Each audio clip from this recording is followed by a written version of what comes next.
Alors, pour faire cette paire de mitaines, vous allez avoir besoin d'une bobine de laine de votre choix. Prenez assez épais si vous voulez qu'elle vous tienne chaud. Donc moi, vous avez pu voir la catégorie, c'est une 3-4 et j'ai pris un crochet de taille 4. Donc pour commencer, on fait un nœud, comme ceci, suivi de 57 mailles en l'air. Une chaîne de 57 mailles en l'air.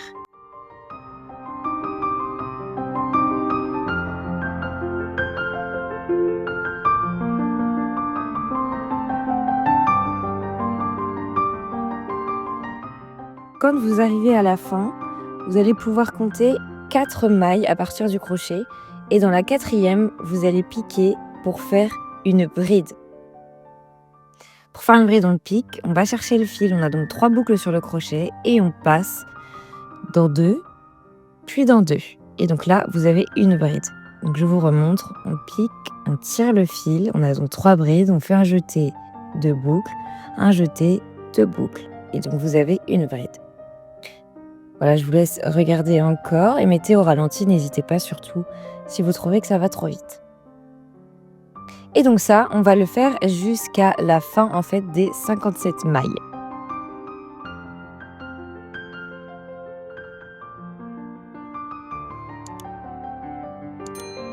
Une fois que vous arrivez à la fin de votre rang, ça donne donc ceci. Voilà. Et donc pour fermer le rang, vous allez faire une maille en l'air. Donc à chaque fin de rang, il faut faire une maille en l'air avant de retourner votre projet. Ensuite, dans la première bride, vous voyez, ça fait 2 V. Et donc pour les prochaines rangées, on va piquer que dans le bras arrière du V. Comme vous pouvez le voir sur la vidéo, j'espère que c'est assez clair. Et du coup, ça va être le même procédé, c'est-à-dire des rangs de brides avec une maille en l'air à la fin de chaque rang, n'oubliez surtout pas, jusqu'à ce que vous atteigniez une largeur qui puisse couvrir votre main. Quand c'est plié en 2, en fait, ça doit faire un tube et votre main doit pouvoir passer à l'intérieur. Donc moi, j'en ai fait 10. Donc ça, c'est la largeur de ma main. Après, voilà, c'est comme vous voulez, c'est en fonction de la taille que vous souhaitez avoir. C'est une taille enfant, adulte, plutôt des petites mains, des poignets fins, etc. Et donc, voici ce que ça donne après avoir tricoté 10 rangées. Donc, moi, j'ai fait 10 parce que c'est la largeur qu'il me faut pour couvrir ma main, mais vous pouvez le faire en fonction de la taille de votre main, plus ou moins si vous avez des plus petites mains que les miennes. Mais du coup, voilà, moi, ça ferme parfaitement. Et du coup, là, je vais placer des marqueurs pour savoir où est-ce que je dois laisser le trou pour passer mon pouce.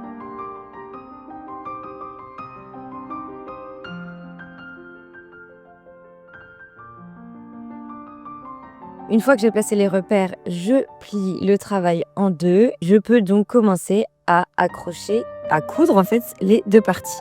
Et pour les coudre, il suffit de faire des mailles coulées. On pique pour faire une maille coulée. On pique. On va chercher le fil et on le ressort dans la boucle qui était sur le crochet. Et ça, tout du long, ça fera la couture, ça fera très joli.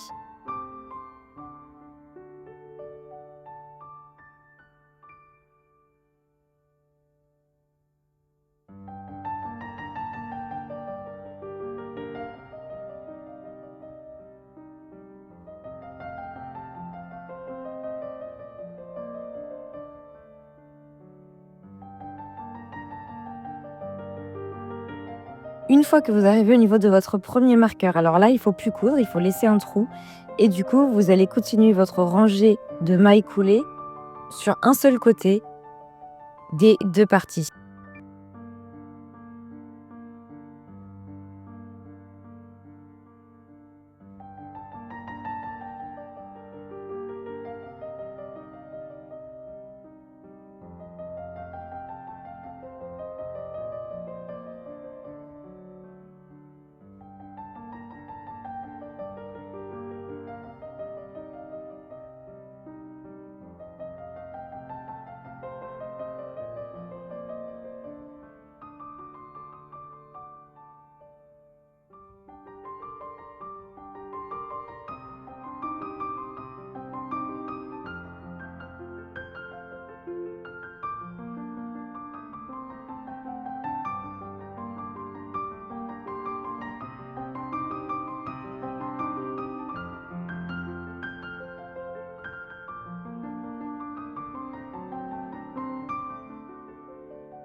Et donc une fois que vous arrivez au niveau du deuxième marqueur, vous reprenez en piquant dans les deux parties de la mitaine pour refinir la couture tout du long.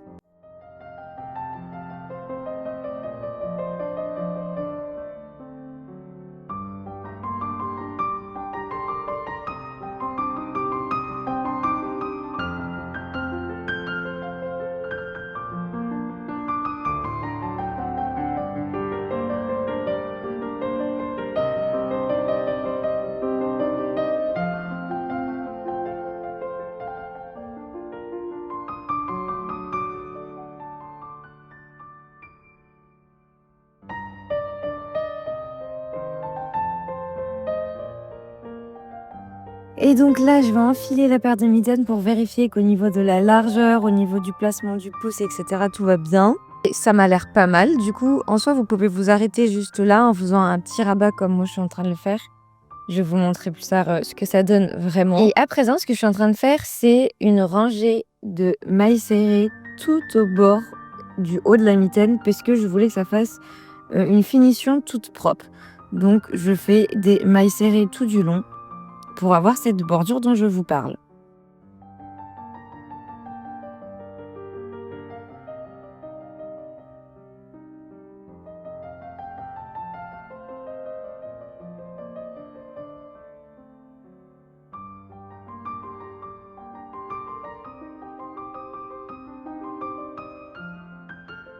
Et donc voici ce que ça donne une fois que c'est terminé. Vous voyez, ça fait une jolie bordure tout du long et vous pouvez faire la même chose en bas, bien sûr, pour rendre le travail plus propre.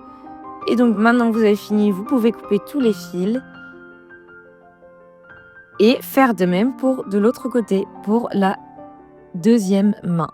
Et voilà, c'est terminé pour moi. J'espère que ce tuto vous aura plu. N'hésitez pas à m'envoyer des photos de vos créations sur mon Instagram qui est en description. N'hésitez pas à vous abonner pour ne pas rater mes prochaines vidéos.